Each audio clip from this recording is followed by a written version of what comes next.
हम परमेश्वर का धन्यवाद करते हैं क्योंकि वो धन्यवाद के योग्य है ना?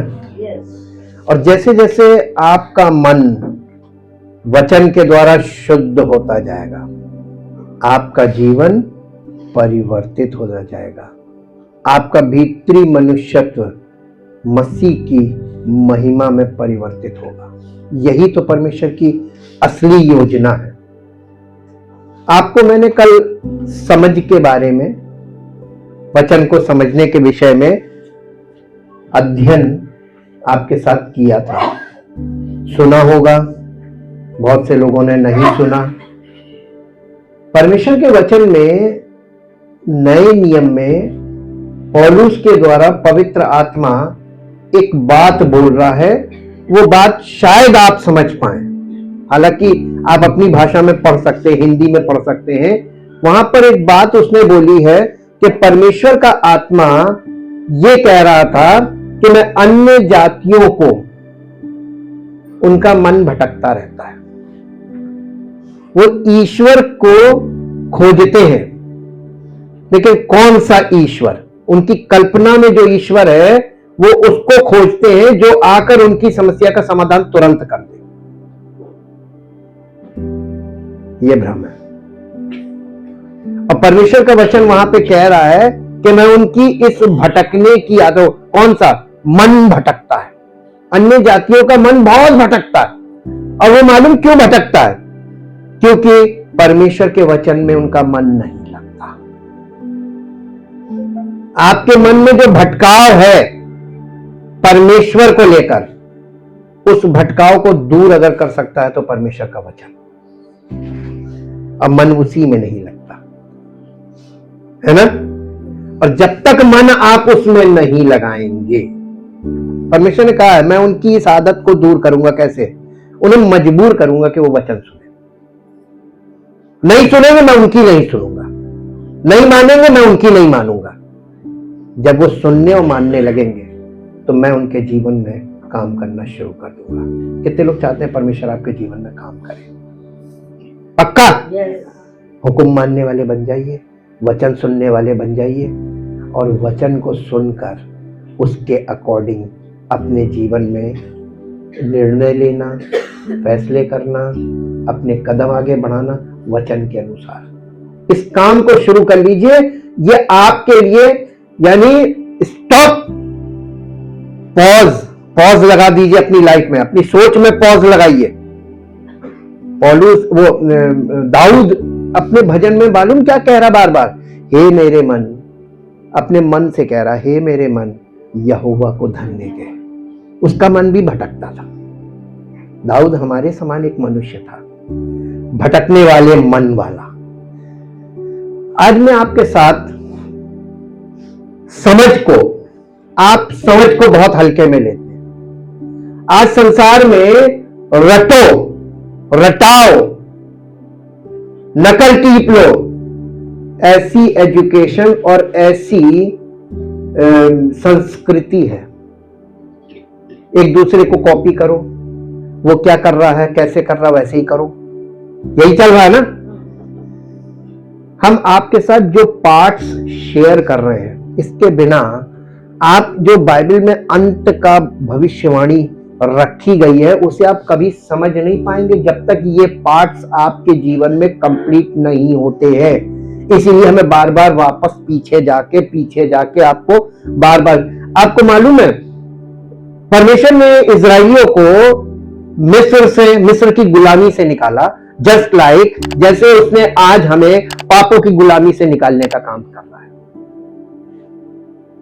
गुलामी चाहे मिस्र में, मिस्र का मतलब संसार, वो मिस्र के गुलाम थे, मिस्र में गुलाम थे, और परमेश्वर उन्हें उस गुलामी में से निकालकर जब उन्हें उनके उस प्रॉमिस लैंड में, जो परमेश्वर उनसे, वो अब्राहम से वादा किया था, उस भूमि की ओर ले जा रहा था, तो रास्ते में एक जगह आई थी लाल समुद्र के पार, और प्रॉमिस लैंड से पहले उसे विल्डरनेस बोला गया, जंगल। लेकिन आपको मालूम है, अभी मैंने आपके सामने एक्चुअली बहुत पहले वर्ड लेवल में थोड़ा सा खोला था, फिर उसको रोक दिया था, क्योंकि आप लोगों की अंडरस्टैंडिंग उतनी डेवलप नहीं थी। तब परमेश्वर मुझसे कहने लगा कि नहीं, अभी बहुत इमेच्योर हैं और अभी इनकी समझ बिल्कुल कच्ची है, तो इनको अभी पहले ये वाले पार्ट्स बताओ। हमने आपके साथ शेयर किया था मिडबार, शायद किसी को याद हो। जंगल को मिडबार बोला गया है। मिडबार का मतलब मालूम क्या है? ये आपको निकाला एक जगह से और दूसरी जगह जहां पहुंचाना था, डेस्टिनेशन वहां पे नहीं है, आप बीच में, इन बिटवीन, मिडबार। मिडबार का मतलब अधर्म।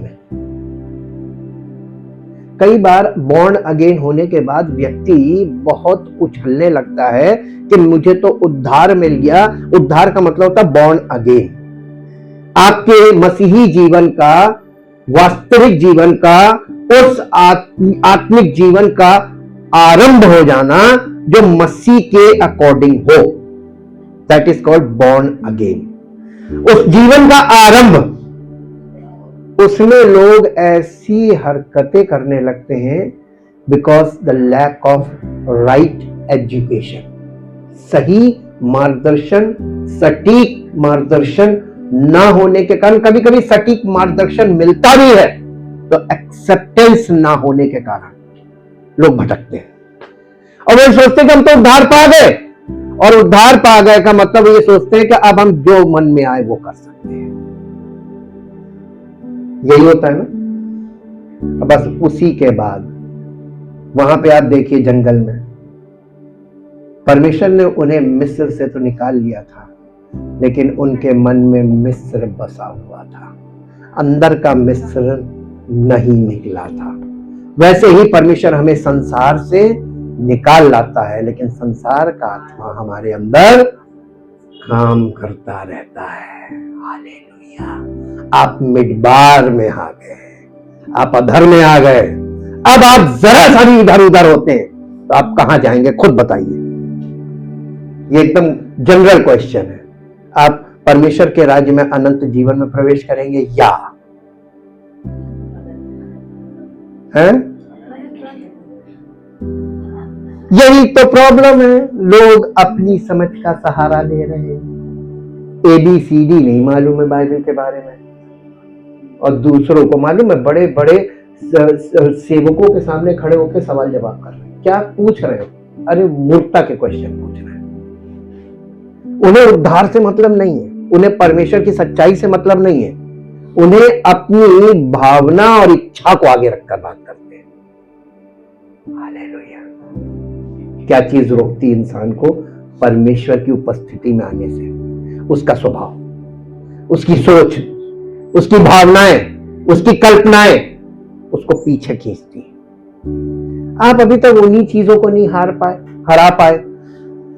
बाइबल में पुराने नियम में भविष्यवाणियों की पुस्तक में एक पद लिखा हुआ है कि यदि तू पैदल वालों से, प्यादों से हार गया तो उनसे क्या लड़ेगा जो बड़े बड़े खड़े हुए। और नए नियम में लिखा है कि हमारा ये मल्ल युद्ध मांस और लहू से नहीं है, बल्कि आत्मिक सेनाओं से है। अब आप ये बताइए, आपको ऐसे लोग मसीहत में कहीं दिख रहे हैं कि उनके सामने टिक पाए हैं? अभी तो ये एक टुकड़ा रोटी मांग रहे हैं, मुझे प्रभु ये दे दे, प्रभु मुझे ये दे दे, प्रभु मुझे ये दे दो। कहते ये मांगने वालों को भगाओ, मुझे ये नहीं चाहिए। ये अपनी इच्छा में आके खड़े हो जाते। मुझे तो वो लोग चाहिए जो परमेश्वर के पुत्र बनने के लायक है, पुत्री बनने के लायक है, बेटे बेटियां चाहता हो, परमेश्वर का व्यक्तित्व उनमें से प्रकट हो। ऐसे लोग परमेश्वर, और मालूम है हम ऐसे लोग बन नहीं सकते हैं, वो हमको लेता है और ऐसे अपने योग्य बनाता है। हालेलुया। तो कैसे बनाता है? कुछ तो करता होगा, कुछ करता होगा ना। आप एक जरूरत पड़ता है जब आपको, तो आप अपने बर्तनों को, पुराने रखे हुए बर्तनों में से खकोड़ के एक पुराना बर्तन निकालते हैं। उसकी जरूरत पड़ गई तो आप सबसे पहले उसको क्या करते हैं? उसको साफ सुथरा करते हैं। पहले उसको योग्य बनाते हैं कि हम इसका इस्तेमाल कर सकें। तो परमेश्वर हम लोगों को ऐसे उठा के तुरंत खड़ा कर देगा क्या? मैंने अपने सेवकाई में, हम सच बता रहे हैं आपको, ऐसे लोग देखे हैं कि कल आए और यहां खड़े होकर बड़ी बड़ी बातें करने लगे। और मैं देख कर चकित, अरे प्रभु ये वास्तविक नहीं। देखिए, आप आज पेड़ लगाइए तुरंत फल आएगा। देखिए, कॉमन सेंस सबके पास है, और आत्मिक बातों में फिर धोखा क्यों खा जाते हैं? कल का व्यक्ति खड़े होकर कुछ बड़ी बड़ी बातें बोलने लगे, लोग कहेंगे अरे ये तो पवित्र आत्मा। ना, पवित्र आत्मा ऐसे काम नहीं करता कि आज पेड़ लगाया कल फल आ गया। ये जादुई काम कौन करता है? किसका आत्मा काम कर रहा है? परिपक्व हो जाइए। कच्चे लोग खड़े होकर कुछ बोले, सावधान, ये पवित्र आत्मा नहीं, सत्य का आत्मा वचन के आधार पर बात करेगा। ये लेसन है, और परमेश्वर आपको हर लेवल पर परखेगा। आज मैं आपको बताऊंगा हिब्रू लैंग्वेज में समझ को या अंडरस्टैंडिंग को हिब्रू लैंग्वेज में कहते हैं बाइन, BIYN, बीन। आप बाइन भी बोल सकते हैं, बीन भी बोल सकते हैं, BIYN। इसका मतलब होता है समझ। नए नियम में इसको विवेक बोला गया। पुराने नियम में हिब्रू में इसको बीन बोलते थे, नए नियम में इसको विवेक कहा गया है। विवेक का मतलब होता है अंडरस्टैंडिंग। अंडरस्टैंडिंग 3 प्रकार की होती है। उर्दू में इसको वहम बोलते हैं, फहम। फहम का मतलब होता है, फहम से वर्ड आता फहमी। एक होता खुश फहमी, एक होता गलत फहमी। फहम लेकिन इस समझ का पूरा क्लियर रूप नहीं होता है, ये इसकी एक भावना को दिखाता है। लेकिन बईन, इसका मतलब होता है, बईन का मतलब होता है इन बिटवीन। हाँ, डिफरेंशिएट करना, इन बिटवीन। अंडरस्टैंडिंग में समझ का मतलब होता है इन बिटवीन। इन बिटवीन का क्या मतलब है? समझ का मतलब है इन बिटवीन है। समझ 3 प्रकार की होती है, राइट अंडरस्टैंडिंग, रॉन्ग अंडरस्टैंडिंग या फॉल्स अंडरस्टैंडिंग, और एक होती है मिस अंडरस्टैंडिंग, है ना। ज्यादातर लोगों में कौन सी होती है? या तो फॉल्स अंडरस्टैंडिंग होती है या मिस अंडरस्टैंडिंग होती है। राइट अंडरस्टैंडिंग कैसे आएगी? स्पिरिचुअली बात कीजिए, फिजिकली आप समझ गए होंगे। ये मिस अंडरस्टैंडिंग सारे झगड़ों की जड़ है, सारे फसाद की जड़ है। और परमेश्वर के वचन के को लेकर अगर आपके अंदर मिस अंडरस्टैंडिंग पैदा हो गई, तब आप बताइए उद्धार पाएंगे? हाँ, आप एक काम कर सकते हैं, आप बाइबल की बातों को रट कर लोगों के सामने बोलने लगे, ये लिखा है, ये लिखा है। शैतान जैसे नहीं कर रहा था यीशु मसीह के सामने, लिखा है, लिखा है, लिखा है। तो यीशु मसीह उससे कहने लगा, ये भी लिखा है, ये भी लिखा है, ये भी लिखा है। उसकी दिमाग की दही कर दी। यीशु मसीह ऐसा इसलिए कर रहा था क्योंकि उसके पास right understanding about the word of God था, और शैतान के पास रॉन्ग फॉल्स अंडरस्टैंडिंग थी या रॉन्ग अंडरस्टैंडिंग। अब आप बताइए आज के लोग क्या कर रहे हैं वचन को लेकर? है गलत कॉन्टेक्स्ट में वचन बोलकर लोगों को राइट अंडरस्टैंडिंग से रोकने का काम कर रहे हैं। क्यों कर रहे हैं? उनको अपनी भीड़ को बांध के रखना है, भाग ना जाए। नेम फेम मनी के लिए भीड़ का इस्तेमाल कर रहे हैं। हालेलुया, कितना खेल है। देखिए, आपका मन जब तक वचन में नहीं लगेगा, शैतान आपकी जिंदगी में खूब तहलका मचाएगा। आपको धोखा क्या होगा मालूम है? हम चढ़ जाते हैं। पहला धोखा, हम तो चढ़ जाते हैं। दूसरा धोखा, हम बाइबल स्टडी में जाते हैं। तीसरा धोखा, हम वचन सुनते हैं। और चौथा धोखा, हम परमेश्वर को भेंट देते हैं। शैतान कहेगा इन सब चीजों को मैंने कभी मना ही नहीं किया, करते रहो, मैं तुम्हें वचन को समझने नहीं दूंगा। वहां पर मैं तुम्हारे पास जैसे ही राइट अंडरस्टैंडिंग बात आएगी, मैं तुम्हारे दिमाग में कीड़ा नहीं दूंगा और तुम तुरंत पलट जाएगा तुम्हारे दिमाग। तुम उस सच बोलने वाले के खिलाफ खड़े हो जाओगे, देखो इन्होंने ऐसे क्यों बोल दिया, बुरा लगेगा। जिन लोगों को बुरा लगता है ना वचन सुनते समय, समझ जाइए कि आपके कान में कौन काम करता है, आपके दिल में कौन काम करता है, कैसे काम करता है। आपके स्वभाव को वो भुना लेता है। उसे मालूम है कि ये आदमी बहुत जल्दी बुरा मान जाता है। हैंडल विथ केयर, फ्रेजाइल है। अब परमेश्वर के पास जाओगे तो वचन को हथौड़ा बताया गया, तो हथौड़ा तो चलेगा। जो हथौड़े के सामने, यानी हथौड़े को जिसने झेल लिया उसका शेप बदल जाएगा, स्वरूप। और जिसने हथौड़े पे एक मारा चूर चूर हो गया, पता चल जाएगा। देखिए न्याय, परमेश्वर का वचन न्याय कर देता है। या तो तुम चूर चूर हो जाओगे और या फिर तुम परिवर्तित हो जाओगे। हालेलुया। अब समझ में आया वचन कितना इन बिटवीन। अंडरस्टैंडिंग का मतलब इन बिटवीन, सोने और सोने की शुद्धता में अंतर अंडरस्टैंडिंग से ही क्लियर होगा। अपनी आंखों पर विश्वास मत करना कि तुम बहुत बचपन से सोने को परख लेते हो। बड़े बड़े सुनार धोखा खा जा रहे हैं। हालेलुया। हाँ, अरे एक बहुत कर रहे हैं, ऐसे सुनार को भी धोखा दे देते हैं लोग, जो इस चीज का, यानी जिसके पास ये सब पैतृक गुण होते हैं। तो आप और हम क्या है? तो आप परमेश्वर के वचन के विषय में घमंड कैसे कर सकते हैं कि मुझे बहुत मालूम है, I know the truth very well. घमंड, पहली चीज शैतान घमंड पैदा करता है। आपकी वो ऐसी झूठी योग्यता में खड़ा करता है और आपको लगता है मुझसे बड़ा कोई नहीं है। हालेलुया। धोखे के कितने स्रोत खुले। आपकी सारी इंद्रियां धोखे के कंट्रोल में है। कभी घमंड मत करना। आज मेरे साथ एक पद निकालिए जो आपको मिलेगा, नीति वचन की पुस्तक, उसका 24 अध्याय और उसका 3 पद पढ़िए, हिंदी फिर इंग्लिश में। नीति वचन 24 अध्याय का 3 पद।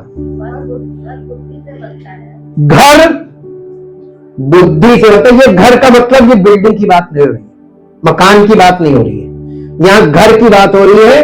ये एक पारिवारिक रिश्ते की बात हो रही है, मैरिज कह सकते हैं आप। घर बुद्धि से बनता है और इसको एस्टैब्लिश कैसे किया जाता है। आज शादियां बहुत हो रही हैं, घर बहुत बनाए जा रहे हैं, लेकिन स्थिर एक नहीं हो रहा है। क्यों?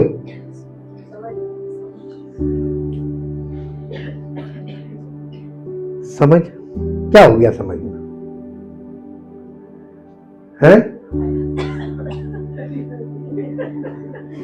नहीं, घर क्यों नहीं स्थिर, क्यों नहीं हो रहा? रिश्ते क्यों एस्टैब्लिश क्यों नहीं हो रहे? तो ये बताइए कि आप शादी तो कर दी धम से हैं? आज के लोगों को, आज की जनरेशन मालूम है, पार्टी बहुत पसंद करती है। बर्थडे पार्टी हो, कोई भी पार्टी हो, उनको पार्टी चाहिए। उनको ना तो शादी से मतलब है, ना रिश्ते से मतलब है, ना बर्थडे में किसके जन्मदिन से जिसका है उससे कोई मतलब नहीं है, हमें पार्टी चाहिए। क्या जनरेशन खड़ी है। आपकी जिंदगी की हालत खराब हो रही है, समाज की हालत खराब हो रही है और पूरा संस्कृति बर्बाद हो रही है। पार्टी। हालेलुया।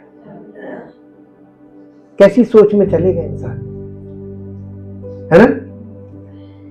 पर आज के जनरेशन को सच्चाई से दूर दूर तक कोई मतलब नहीं है।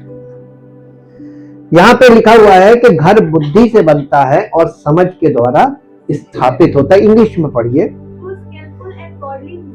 हैं? True skillful and godly wisdom is a house, a life, a home, a family built, and by understanding it is established on a sound and good foundation. बिना अंडरस्टैंडिंग के ये जो घर आप बना रहे हैं ये स्थापित नहीं होगा, तो बना क्यों रहे हो जब मालूम है कि कल टूट जाएगा? मालूम होता सबको कि आज ये शादी हो रही, ग्रैंड शादी हो रही, कल ये टूट जाएगी, ये श्योरिटी है उनके पास। लेकिन मालूम है उनकी एक सोच है, लड़की को जल्दी से शादी कर दो, छूट जाएगी हम रख लेंगे। तो घर बर्बाद, उसका जीवन बर्बाद करने के लिए शादी करना जरूरी है? या किसी किताब में लिखा है कि नहीं लड़की की शादी कर दो? किस किताब में लिखा है? तो क्यों ये आदत पड़ी हुई है कि लड़की की शादी कर दो, भले उसका घर टूट जाए, वो सारी जिंदगी ऐसे ही घूमती रहे? कर दो बस। क्यों कर रहे लोग? अंडरस्टैंडिंग ही नहीं है उनको, बस ये मालूम है शादी करनी। किस किताब में लिखा लड़की की शादी कर दो, इतनी उम्र पे कर दो? पहले तो नाबालिग में कर देते थे, लेकिन बड़ा युगों का टाइम लगा, कानून आया कि ना 21 साल से नीचे नहीं होनी, अब मजबूर हो गए। अब बालिग लड़की की शादी करना और टफ हो गया, क्योंकि वो लड़की की समझ है भैया हम इससे नहीं करेंगे। आजकल तो एक और चीज है, लड़की मंडप से उठ के चली जाती है, साफ मना कर देती है। समझ नहीं है, शादियां तो हो रही हैं लेकिन समझ के साथ कोई काम नहीं हो रहा है इस पृथ्वी पर। बताइए आज का इंसान समझ के साथ क्या कर रहा है? पढ़ाई हो रही है, एजुकेशन भी चल रही है, लेकिन कितनी समझ के साथ है? तो हम किस तरीके की दुनिया बना रहे हैं, किस तरीके का कल्चर डेवलप कर रहे हैं विदाउट अंडरस्टैंडिंग। तो परमेश्वर का वचन हमको आरंभ से कुछ सिखाने की या कुछ बताने की कोशिश कर रहा है। जैसे बाबुल की मीनार, बेबीलोन, बेबीलोन बाइबल में बैकग्राउंड में चल रहा है, ये कल्चर है। और प्रकाशित वाक्य में उस कल्चर को खोल के रख दिया कि आज संसार में ये कल्चर डेवलप हो गया और ये ग्लोबली डेवलप हुआ। वो कल्चर क्या है मालूम है? नहीं, सबसे पहली बात बताया आप लोगों ने, बेबीलोन को समझा ही नहीं। बेबीलोन के जो टावर था उसको बनाने का, ये देखिए ये एक किंगडम है। देखा, निम्रोद ने एक राज्य, एक सिटी बनाया। सिटी मीन्स किंगडम, एक राज्य बनाया, और उसने उस राज्य को बनाया और उसी राज्य में उसने एक टावर बनाया। वो टावर काहे के लिए बनाया? वहां पे लिखा है, उसने कहा ऐसा करके हम अपना नाम करें। आज दुनिया में जितने सोशल मीडिया प्लेटफॉर्म्स हैं उस पर देखिए सब लोग अपने आप को फेमस करने के लिए, अपना नाम करने के लिए सब उसमें उतर पड़े। तो ये क्या बन रहा है? बेबीलोन चल रहा है। ये बेबीलोन की आत्मा खूब जोरों से काम कर रही है। ये सोशल मीडिया प्लेटफॉर्म पे सब लोग अपने आप को फेमस करने के लिए लगे पड़े हैं, लाइक्स के लिए, सब्सक्राइबर्स के लिए। ये कौन कर रहा है? कौन सी आत्मा है? Babylonian spirit. हालेलुया। उत्पत्ति से जो चला है सब प्रकाशित वाक्य में परिपक्व रूप में प्रकट हो रहा है। हम आपको एक क्लू दे रहे हैं, वहां पे सीड्स है और यहां पूरी फसल है, और खेत तो संसार है। आपको समझ में आया? बहुत स्पष्ट है, समझ में नहीं आएगा। अंडरस्टैंडिंग ही तो लॉक है। आप शरीर में फंस गए, आप अपनी इच्छा में फंस गए, आप अपनी भावना में फंस गए, आप अपनी कल्पना में फंस गए। अब कूद रहे सब। हालेलुया। घर बुद्धि से बनाया जाता है और समझ के द्वारा स्थापित होता है, जो आज दोनों चीजें गायब है। ना आज घर बुद्धि से बन रहा है और ना समझ है कि स्थापित हो। ले दे के बन रहा है और बनते ही टूट जा रहा है। हालेलुया। रिश्ते क्यों कायम नहीं रहते आज? नीति वचन 8 अध्याय का 9 पद पढ़िए। नीति वचन 8 अध्याय और उसका 9 पद। समझ वाले के लिए नहीं, समझ वाले के लिए वे सब सहज और ज्ञान के प्राप्त करने वालों के लिए अति परमेश्वर के नियम, परमेश्वर की योजनाएं, परमेश्वर का वचन समझने वाले के लिए बिल्कुल सहज है, समझ जाएगा। और बुद्धि प्राप्त करने वाले के लिए अति सीधे, बिल्कुल सीधा मार्ग है। लेकिन आजकल के लोगों की बुद्धि और समझ विकृत हो गई है, इसलिए वो कहते हैं हमारी समझ में नहीं आता। बाइबल रोज सुनते तो हमारी समझ में नहीं आता। हम समझ जाते हैं कि ये इनका माइंड जो है ना वो ब्लाइंड है, शैतान ने अंधेरा कर दिया। यहां तो कोई बैठा जो कह सकता है कि परमेश्वर का वचन जो प्रतिदिन आप सुनते हो आपकी समझ में नहीं आता? आप कोई नहीं बोलेगा, क्योंकि आपने बत्ती जला दी ना। अब दिख जाएंगे हम, चोर पकड़ा जाएगा।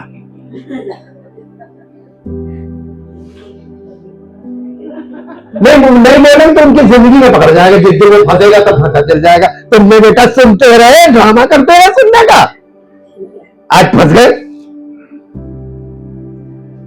आपकी जिंदगी में जब डिप्रेशन वाली स्पिरिट दिखती है ना, आपका जिस दिन मूड ऑफ, मुझे पता चल जाता है, क्योंकि मेरे अंदर तो बत्ती जल रही है और आपको ये नहीं मालूम कि यार ये पकड़ लेगा।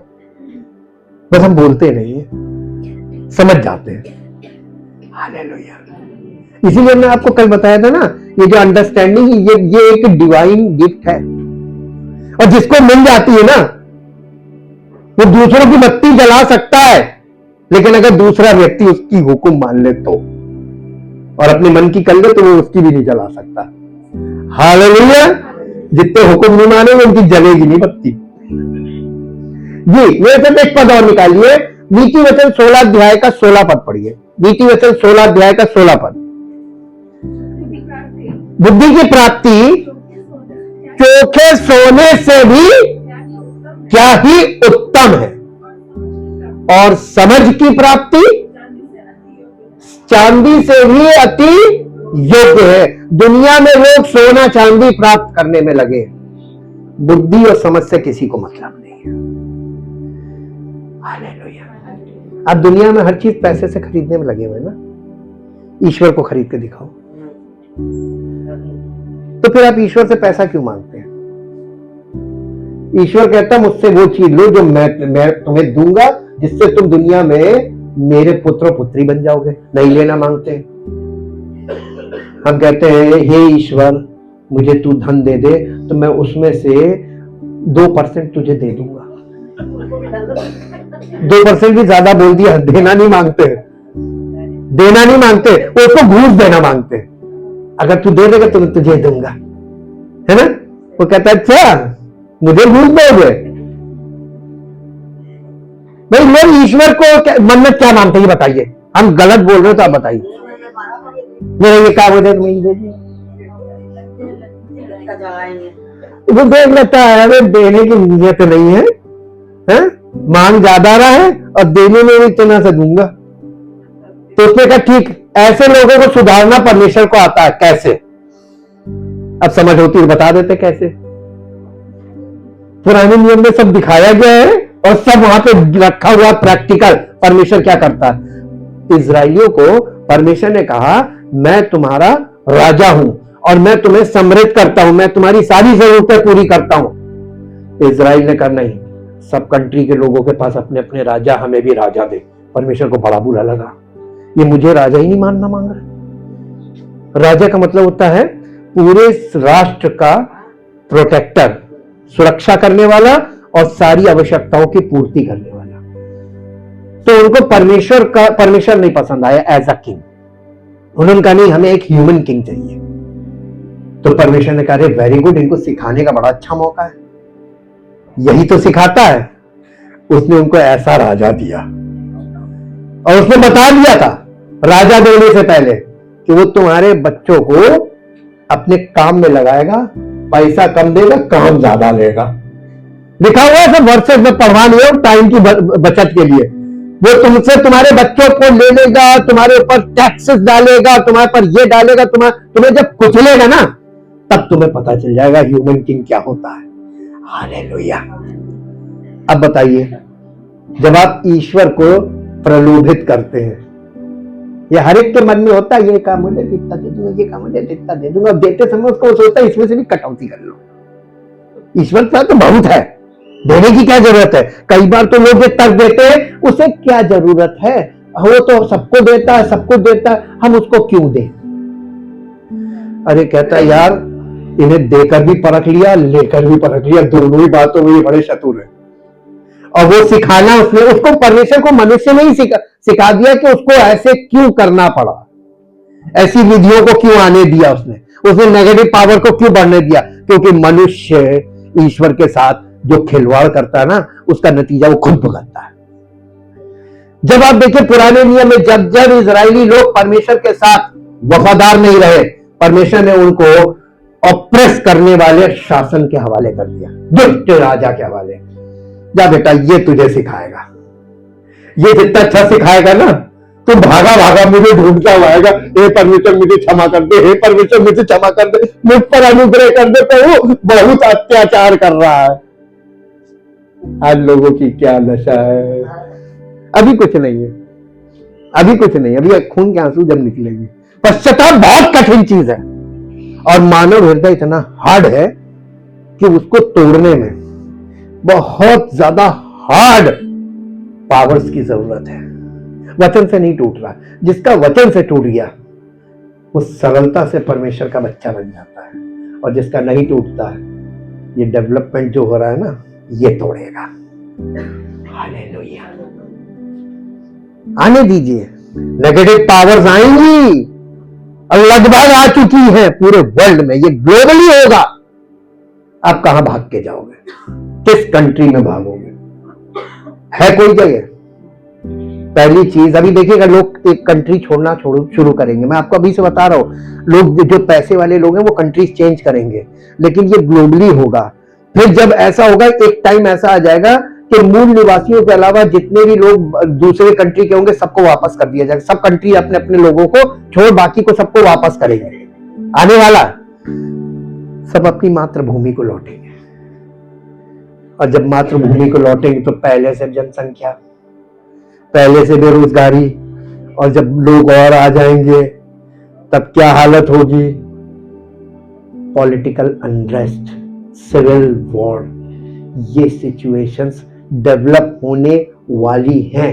दूरदर्शिता वचन से लीजिए, वो दिखा रहा है क्या होना, लक्षण दिख रहे हैं अभी से, कूद के पाओ पालने में पता चलते हैं। डिसर्नमेंट पावर होनी चाहिए देखने की। हालेलुया।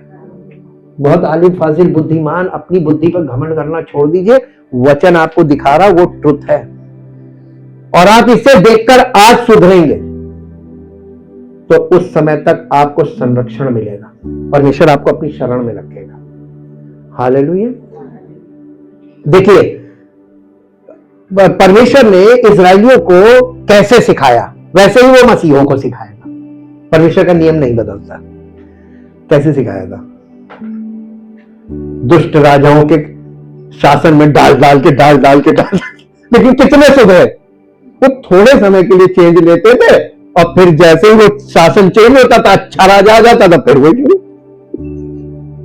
आज के लोग सब ऐसे ही है।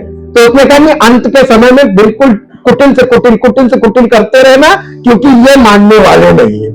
जैसे ही अच्छा होगा फिर ये पलट जाएंगे, तो इसमें किए धरे में पानी फिर जाएगा, तो कंटिन्यूएशन में ही रहेगा। इसलिए अब अच्छे दिन भूल जाइए। हालेलुया। मेरे साथ एक पद निकालिए जो आपको मिलेगा, नीति वचन 16 अध्याय का 22 पद पढ़ दीजिए। 16 अध्याय खोले ना, 16 के बाद 22 पढ़ दीजिए। जिनके पास बुद्धि है उसके लिए जीवन का सोता। इंग्लिश में पढ़िए।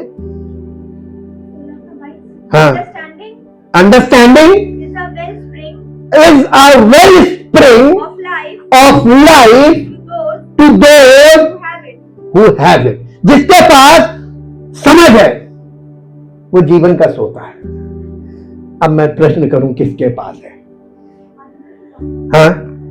But to give instructions to fools is folly. यानी मूर्ख को आप कितना भी उसको शिक्षित करें, उसको निर्देश दें, वो उसके लिए बेकार है। जिसके पास समझ है उसके पास जीवन का स्रोत है, जीवन का सोता यानी जीवन का सोर्स ऑफ लाइफ किसके पास है? हमने आपको बताया 3 प्रकार की समझ, right understanding, wrong understanding and miss understanding. आपके पास कौन सी वाली है, वैसे ही जीवन का स्रोत होगा। आपके जीवन का स्रोत क्या है? मिस अंडरस्टैंडिंग, फॉल्स अंडरस्टैंडिंग और राइट अंडरस्टैंडिंग। इन तीनों में से कौन सा है? Check your source of life. आप किसको ईश्वर मान रहे हैं? किसको ईश्वर मानकर उसकी विधियों का पालन कर रहे हैं? आपका विश्वास क्या है? आपके जीवन से वो जो चाल चरित्र प्रकट होगा उसी के अकॉर्डिंग आपका न्याय होगा। न्याय कार्यों के द्वारा है, विश्वास के द्वारा नहीं है। अब आप देखिए, अंडरस्टैंडिंग में सारा भेद छिपा हुआ है। कहां छिपा है? अब वचन की आपको कितनी अंडरस्टैंडिंग है, कितनी राइट अंडरस्टैंडिंग है, कितनी रॉन्ग अंडरस्टैंडिंग और कितनी मिस अंडरस्टैंडिंग। तीनों अंडरस्टैंडिंग आपकी वचन में कैसी है? जितना आप मिस अंडरस्टैंडिंग को मिनिमाइज करेंगे, फॉल्स अंडरस्टैंडिंग को मिनिमाइज करेंगे और राइट अंडरस्टैंडिंग को बढ़ाएंगे, उतना आपके जीवन में आप जयवंत होते जाएंगे। इच्छा है? मुझे नहीं लगता इच्छा है आज के लोगों में। आज के लोगों में इच्छा शक्ति की तो कमी है। जैसे कहा गया आत्मिक भूख और प्यास, वो नहीं है जी। एक पद पढ़िए, मत्ती रचित सुसमाचार 13 अध्याय, मत्ती रचित सुसमाचार 13 अध्याय और उसका 4 पद पढ़िए। बोते समय कुछ भी, बीज परमेश्वर का वचन है और वचन बोते समय कुछ बीज मार्ग के किनारे पड़ा, मार्ग के किनारे गिरे और पक्षियों ने आकर उन्हें चुग लिया। 19 पद पढ़िए, 13 का 19। हाँ, इसी का। जो कोई राज्य का वचन सुनकर नहीं समझता, उसके मन में जो कुछ बोया गया था उसे वो दुष्ट आकर, ओहो, ये कितने होंगे ऐसे लोग? असेसमेंट कीजिए कितने हैं, अपने आप को काउंट कीजिएगा। आप वचन को सुनते हैं, कभी कभी रोज आप स्टडी में जो लोग आ रहे हैं वो भी सुनते हैं, आप घरों में सुनते हैं, आप रोज भी सुनते हैं और आप संडे को भी सुनते हैं। कितनी देर तक वो आपके पास रहता है वचन? उसके बाद लिखा है कौन चुरा ले जाता है? वो दुष्ट काम क्यों कर रहा है? क्योंकि आपके पास राइट अंडरस्टैंडिंग है ही नहीं। आपको वचन में इंटरेस्ट क्यों नहीं है? क्योंकि आपकी समझ ही नहीं आता, या हम यूं कहें कि आप समझने की इच्छा नहीं रखते, आपका इंटरेस्ट नहीं है परमेश्वर के वचन में। You are not interested with the word of God. आपको इंटरेस्ट सिर्फ इतना है कि वो हमको बस आशीष देता रहे।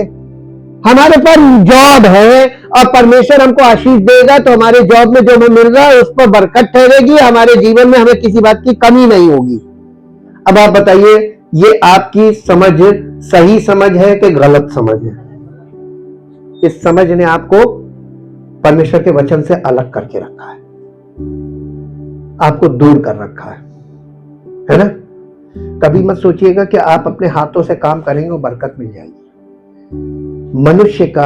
मनुष्य श्राप के अधीन आ रहा है। उत्पत्ति से आप देखिए, परमेश्वर ने उसके हाथ के कामों पर श्राप दिया है कि तुम करते रहोगे और भविष्यवाणियों में लिखा है कि तुम पैसा तो खूब कमाओगे, लेकिन तुम पैसा रखोगे जो अपना जमा करोगे, उसको बोला गया छेद वाली थैली। इतना लाओगे, ये डाला आपने बचत की, और नीचे छेद है वो निकलता चला जाएगा। करो, कितना जमा करोगे? कभी बैठकर असेसमेंट कीजिए कि अभी तक आपने लाइफ में कितना पैसा अर्न किया और कितना पैसा आपने सही खर्च किया और कितना पैसा आपका फालतू चला गया, बीमारी में, झगड़ों में, परेशानियों में, इन चीजों में उल्टा सीधा निकल गया। कैलकुलेट कीजिएगा। आपको अपने जीवन के एक एक चीज कैलकुलेट करना आना चाहिए कि आपने कितना कमाया और कितना अपनी बीमारी में आपका गया। कभी कभी तो ऐसे डॉक्टर मिल जाते हैं ना, फायदा नहीं होता है लेकिन आपसे पैसा चूसते रहते हैं। ऐसा वकील मिल जाता है, आपका मुकदमा किसी मुकाम तक नहीं पहुंचता, वो आपसे पैसा लेता रहता है, घुन की तरह खाते रहो खाते रहो खाते रहो खाते रहो। छेद वाली थैली आई समझ में? नहीं आई तो आ जाएगी, प्रैक्टिकल है बिल्कुल, करके देख लो तुम। परमेश्वर को जब भेंट देने की बात आती है ना, आपके सामने दो चीजें आती है, मैं आपको बता रहा हूं आत्मिक तौर पर। एक तरफ प्रलोभन होता है और एक तरफ परीक्षा होती है। परमेश्वर को भेंट देते समय प्रलोभन ये है, कई बार लोग मालूम है प्रलोभन में देते हैं, जब कोई सेवक खड़े होकर ये कहे कि प्रभु को दो, तुम्हें वो बढ़ा के देगा, लालच में लोग ज्यादा देते हैं कि ज्यादा देंगे, जैसे जुआ खेल रहे हो, ज्यादा लगा दो ज्यादा मिलेगा, है ना? आप प्रलोभन में दे रहे और गिविंग में परीक्षा कैसे है? परमेश्वर के वचन में लिखा है कि परमेश्वर ने मनुष्य को बताया है कि तुम मुझे ये हिस्सा दो। 100% में से 10% परमेश्वर का, 90% उस व्यक्ति का। 10% में हालत खराब हो जाएगी। जिनकी बड़ी सैलरी है उनकी खराब हो जाएगी। नहीं, आपकी नीयत नहीं करेगी और फिर उसमें परीक्षा में आप पड़ जाएंगे। 10% तो बहुत होता। अरे वो तो सब कुछ जानता है ना, वो मेरी परिस्थिति जानता, मैं कहां से दूं? ऐसा मैंने भी सोचा था कभी। मैं आप में से अलग नहीं हूं और मैंने भी यही गलती की थी जो सब करते हैं, मैंने रोक दिया था। उसके बाद भयानक कर्जे में चले गए, बावजूद इसके कि काम कर रहे थे और बावजूद इसके एक्स्ट्रा वर्क भी कर रहे थे, जिसे आप ओवर टाइम कह सकते हैं। मैंने अपने काम के घंटे इतने बढ़ाए, मुझसे प्रैक्टिकल सीख लीजिए। हम तो 24 घंटे करने लगे, कमाने लगे, लेकिन सच बता रहे आपको, कर्जा भी बढ़ने लगा। हमारी बुद्धि में समझ में नहीं आया। जब मैंने परमेश्वर के सेवक ने, उसने मुझे परेशान देखा तो पूछा, आप बहुत परेशान लग रहे हैं। हमारे दिल में खुशी के लड्डू फूट गए। आज तो हम समझ गए कि ये परेशान है, कुछ हेल्प मिल जाएगी। सब लोग करते हैं ऐसा, है ना? हम आप लोग के बदले अपना बता देते हैं, हाँ देखिए हम लोग ये सब पाप करते रहते हैं। और उन्होंने जैसे ही पूछा, हम एकदम रुआंसे हो गए। हमने कहा बहुत कर्जे में है। कहने के क्या परमेश्वर की भेंट रोक दी? हमने कहा जी हाँ। हमें शायद बैकअप मिल जाएगा, यहां से शुरुआत कर लेंगे। जवाब क्या मिला? इसी हालत में निकालो, ये तुम्हारे विश्वास की कुश्ती है, तुम खुद लड़ो, मैं हाथ नहीं लगाऊंगा। अच्छा किया था, सही किया था कि गलत किया था? अगर ये ना किया होता तो आज हम ये हालत में ना होते। सच बता रहे हैं आपको। उस हालत में जब कोई व्यक्ति आपको हेल्प करता है, परमेश्वर के रडार पे आ जाता है। अच्छा मैं इसको सुधार उत्तर हो गई है। उसके बाद से एक अच्छी बात बताए आपको, मेरे बच्चों को जो मिलता है उसका 10% देते हैं और कभी इन लोगों ने नहीं रोका। इन्हें अनुभव मिल गया था पापा से, यदि तू परमेश्वर के मार्गों में चलेगा तेरे बच्चे फॉलो करेंगे। लेकिन मुझे पहला पत्थर था ना, मुझे बहुत कठिन लगा, चिकना पत्थर हमें बहुत कठिन था, क्योंकि हम परमेश्वर को नहीं जानते थे, हम उसकी विधियों को समझते नहीं थे। समझ ऐसे नहीं आती है, बड़े बड़े वास्तविक परीक्षाओं के द्वारा ही समझ पैदा होती है। समझ एक ऐसी चीज है जो आपकी आखिरी सांस तक बढ़ने वाली चीज है, और समझ आपकी नहीं बढ़ेगी तो आप युग परिवर्तित होगा, आप कहां जाओगे? पुरानी समझ आपकी कितनी दूर जाएगी? आपके बच्चे ही आपको मूर्ख बनाएंगे। बच्चे नहीं बनाएंगे, बच्चे बहुत अच्छे होंगे तो बच्चों के बच्चे आएंगे। अल्फा के बाद देखिए कौन सी जनरेशन आती है, वो क्या करेगी आपके साथ, कभी सोचा है? देखिए सब सन्नाटा मार जाना, या तो समझ में नहीं आ रहा, अब नहीं आ रहा तो आने लगेगा। जी कहां थे? उसे वो दुष्ट आकर छीन ले जाता है। वो क्यों छीनता है? ये वही है जो मार्ग के किनारे, देखिए मार्ग के किनारे के वे है, ये एक कैटेगरी दिखाई जा रही है। वचन जो है वो बीज जो है वो वचन है, और जो लोग वचन सुन रहे हैं और सुनकर समझ नहीं रहे तो उनके साथ क्या हो रहा है और क्या होगा, उनकी जिंदगी में कभी परमेश्वर का जीवन का वृक्ष लगेगा, पवित्र आत्मा के फल प्रकट होंगे? हैं? क्यों नहीं होंगे? वो बीज ही उनसे छीन ले जा रहा है जिससे उनके जीवन में जीवन का वृक्ष लगना है। वचन शैतान क्यों चुरा ले रहा है? शैतान का क्या इंटरेस्ट है? इससे दो बातें पता चलती हैं। पहली बात तो ये कि जो नहीं समझ रहा वो शैतान के राज्य का वारिस है। पहली बात, उसका गार्जियन कौन है? शैतान। आपके बच्चे को कोई दूसरा व्यक्ति कुछ खाने को दे तो जो असली माँ बाप होंगे उसको आके छट से छीन के फेंक देंगे, अनजान व्यक्ति दे रहा है, नहीं ये मत खाओ, हम तुम्हें देंगे, है ना? तो जिनसे वो जो शैतान जिनसे वचन छीन ले रहा है वो किसके गार्जियन में है? वो किसके गार्जियनशिप में है? उनका गार्जियन उनकी शैतान छीन रहा है तो शैतान के अंडर में। जी, सिंपल चीज नहीं समझ में आती है। कौन छीन रहा है? तो किसके अंदर में? इसी में तो छीन रहा है। क्यों छीन रहा है? कहीं ऐसा ना हो कि इससे आपका जीवन परमेश्वर के राज्य में चला जाए। छीन रहा है ना, जिसको नहीं समझ में आ रहा है उससे कौन छीन रहा है? तो इसका मतलब वो किसके वश में है? आईना है ये, देख लीजिए। अगर आपकी समझ में नहीं आ रहा है तो क्यों नहीं आ रहा है? कोई है जो आपको समझने से पहले ही ले ले रहा है और बाहर निकलते ही वो दिमाग से उड़ जाता है।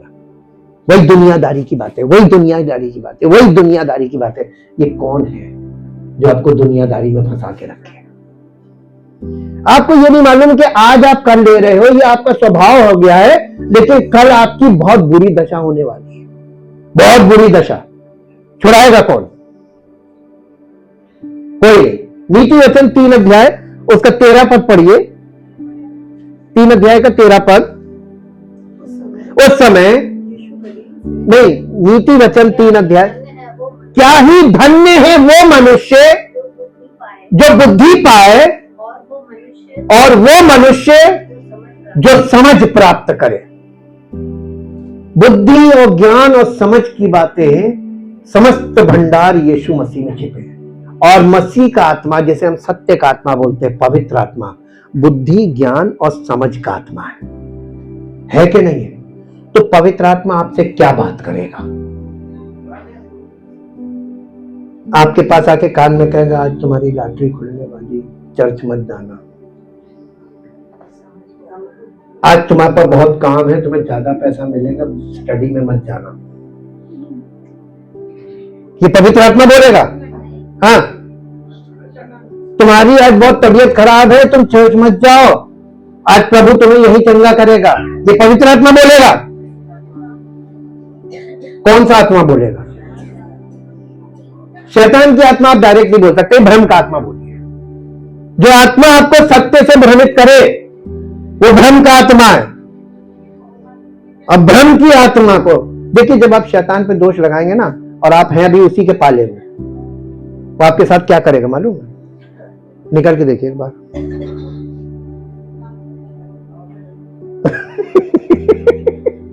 अब फिर रोने लगेंगे।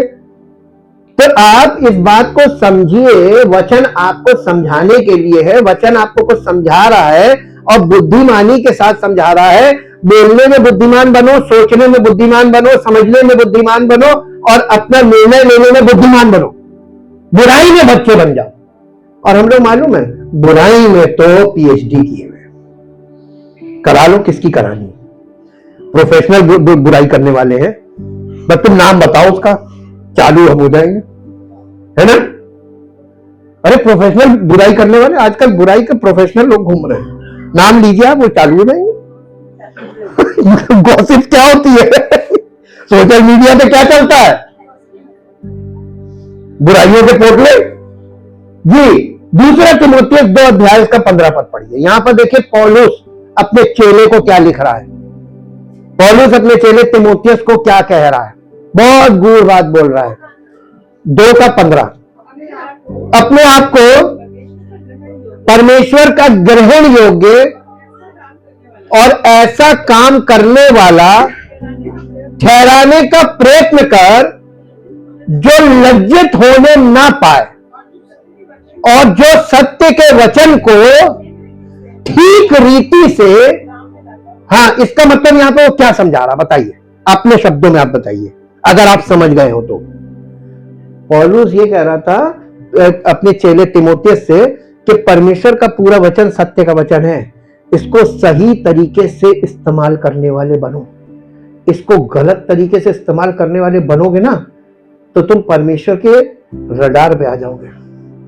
झूठी शिक्षा के विरोध में उसको प्रिपेयर कर रहा था। आज की हालत देख लीजिए आप, जो बोल रहा है हाँ जी, जो करने को बोल रहे कर रहे। प्रभु ने आपको क्या करने को कहा? आज्ञा मानने को कहा, आज्ञा क्यों नहीं मान रहे? कर्म कांड करने में लगे हुए। कौन सी समझ? झूठी समझ में ज्यादा मन लगता है, सही समझ में अरे भैया वहां तो सरेंडर करना पड़ेगा, वो तो हम अपना बताओ, हमारा भी बहुत कुछ, अभी तो हम जवान हैं, अभी तो हमको ये कर, यानी खुराफात करने के लिए सच्चे की तरफ मत बढ़ो। खुराफात करने के लिए अपना रास्ता पहले क्लियर करके चलो। भाई आज नहीं तो कल हमसे कुछ ना कुछ खुराफात होनी है, ये पहले से मान के चलते हैं जी। इसको इंग्लिश में पढ़िए, 2 तीमुथियुस chapter 2 verse 15। Study and be eager and do your almost to present yourself to God approved, tested by trial,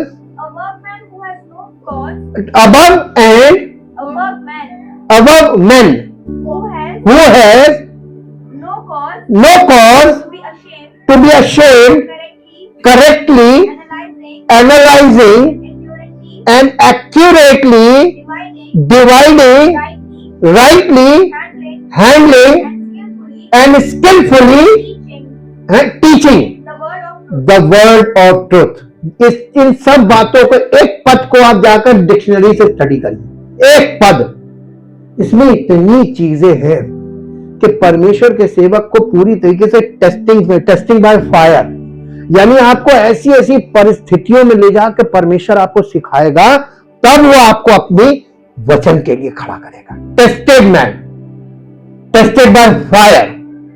fire का मतलब होता है परिस्थितियों में तपाकर तैयार किया हुआ, क्लासरूम में बैठाकर पढ़ा हुआ, डिग्री लिए हुआ नहीं। आज कौन से सेवक आपको मिल रहे हैं? एसी रूम में बैठकर स्टडी करके आ रहे हैं। जैसे आजकल के ऑफिसर्स एसी रूम में बैठकर स्टडी करके आ रहे हैं ना, नीचे करप्शन पकड़ ही नहीं सकते, उन्होंने ग्राउंड लेवल पर कभी काम ही नहीं किया। एक व्यक्ति जब एक विभाग में नीचे के पद से काम शुरू करता है, जहां करप्शन बहुत ज्यादा होता है, और वो उससे करता हुआ ऊपर अधिकारी बनता, तो उसको पूरी चेन में मालूम कि रिएक्शन कैसे होता करप्शन, वो पकड़ पाएगा अनुभव। और जो पढ़कर डिग्री लेकर आकर ऊपर बैठ गया। आजकल के बच्चों में क्या टेंडेंसी है? डिग्रियां ले लो और ऊपर बन जाओ। क्या ऐसा पॉसिबल है? ना, आपको जाना नीचे से ही पड़ेगा। अब देखिए किस प्रकार की ग्रोइंग है, किस प्रकार की हमारी अंडरस्टैंडिंग है, कहां हम खड़े हुए हैं, मिसअंडरस्टैंडिंग में या फॉल्स अंडरस्टैंडिंग में खड़े हैं। एक्यूरेसी से तो हम बहुत दूर हैं, वचन तो छोड़ दीजिए, हम अपने जीवन में बहुत सी चीजों से एक्यूरेसी से दूर हैं। हमें सही तरीके से डॉक्टर से बात करना नहीं मालूम, गलत सवाल वहां भी जाके करते हैं। कोर्ट में तो खैर आपको बोलने का हक ही नहीं है, वहां आपकी जगह आपके जैसा दूसरा भाई खड़ा है, LLB की डिग्री लिए लेकिन नकल से पास है, वो आप ही की तरह उल्टी सीधी बातें बोल के आपको हरवाता है। आओ, कहां जीतोगे? झटका नहीं लगा किसी को, तो इतने यूज टू हो गए, उनको मालूम है सारे LLB वाले तो ऐसे ही है। तो किस जीत गए, नहीं तो हारना तो है ही है। कौन सा हम हारेंगे? हारेगा, जेल कौन जाएगा? वो जाएगा। हम तो अपनी फीस ले लेंगे, जाने तक भैया हमारी फीस दे दो, हारे हो तो क्या हुआ, हमने लड़ाई तो लड़ी, कोशिश में कोई कमी नहीं हुई। नहीं समझ में आया? देखो सब सन्नाटे में है।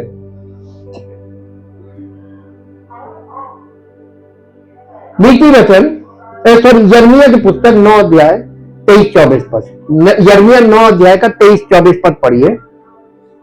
यिर्मयाह 9 23-24। यहोवा यूं कहता है,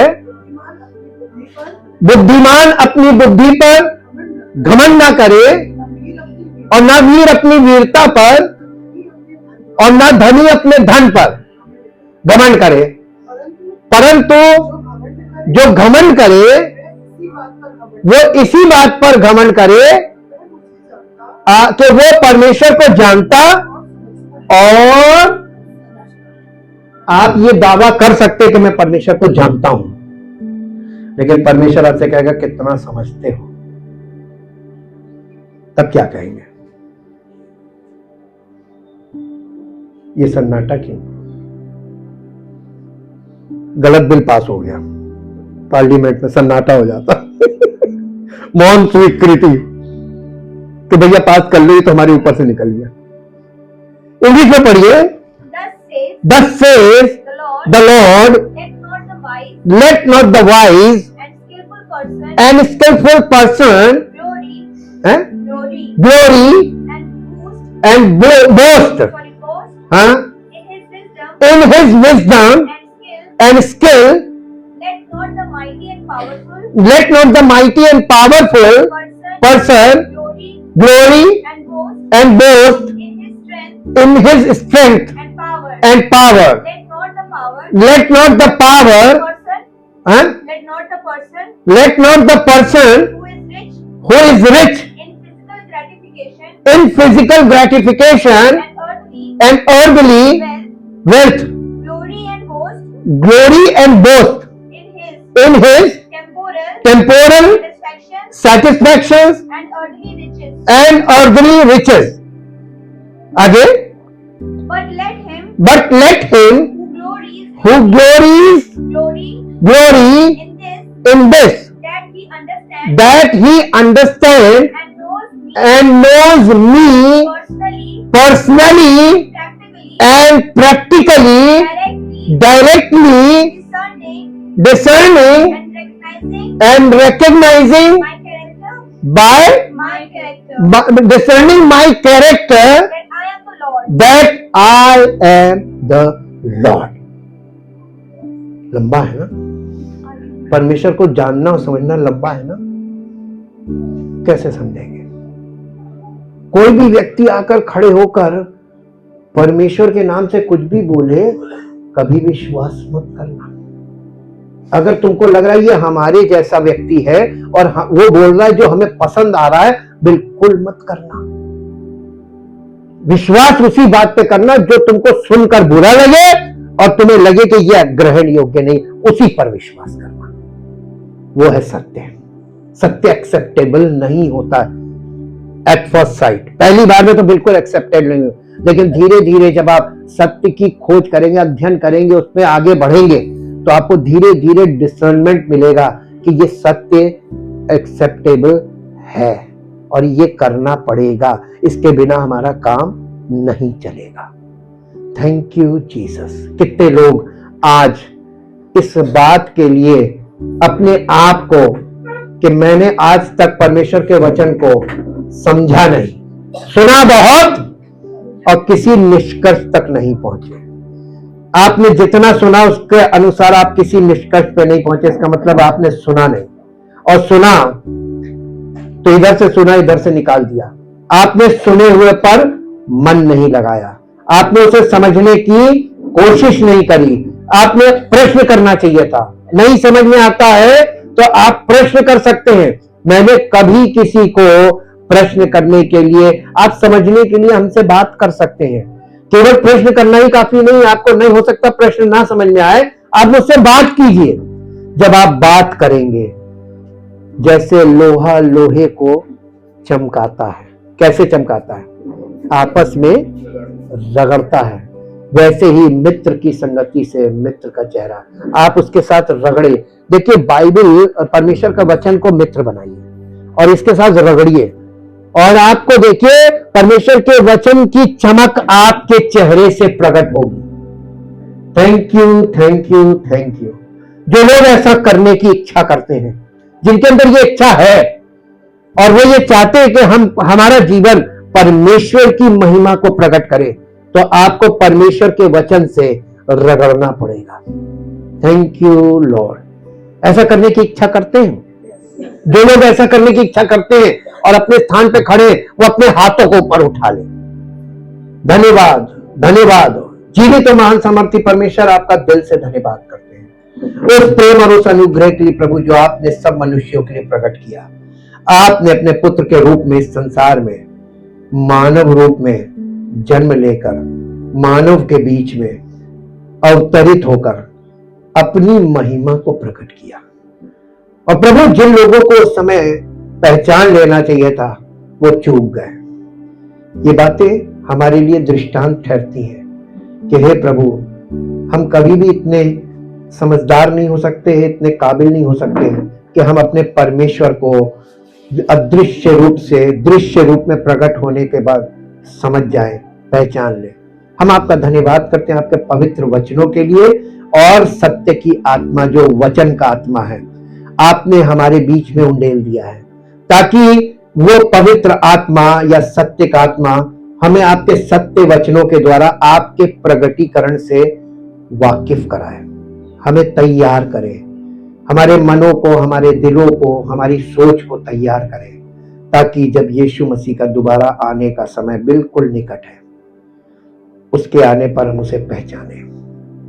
हम उसे ऐसे पहचाने जैसे हमारी उसके साथ व्यक्तिगत संबंध है, व्यक्तिगत हमारा उसके साथ बातचीत होती है।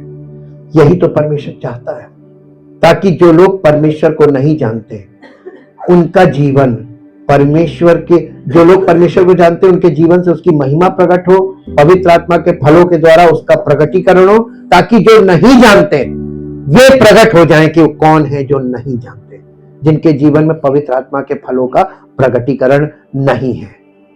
हम चाहते प्रभु, आपकी अद्भुत महिमा हम अयोग्य लोगों के जीवन से आप प्रकट करना चाहते हैं। आपको केवल एक ही योग्यता चाहिए, और वो है समर्पण और आज्ञाकारिता। हम एक बच्चे की नाई अपने आप को समर्पित करके और आपके हुक्म मानने के लिए अपने आप को दे देते हैं। जो कुछ तू चाहे रब मुझसे कर, मैं मिट्टी हूं, तू कुम्हार है। और आप हमें अपने पुत्र के स्वरूप में परिवर्तित करके अपनी महिमा करना चाहते हैं। आपकी मर्जी हमारे जीवन में पूरी हो, और सारी महिमा आपको यीशु मसीह के नाम से मांगते हैं, आमीन।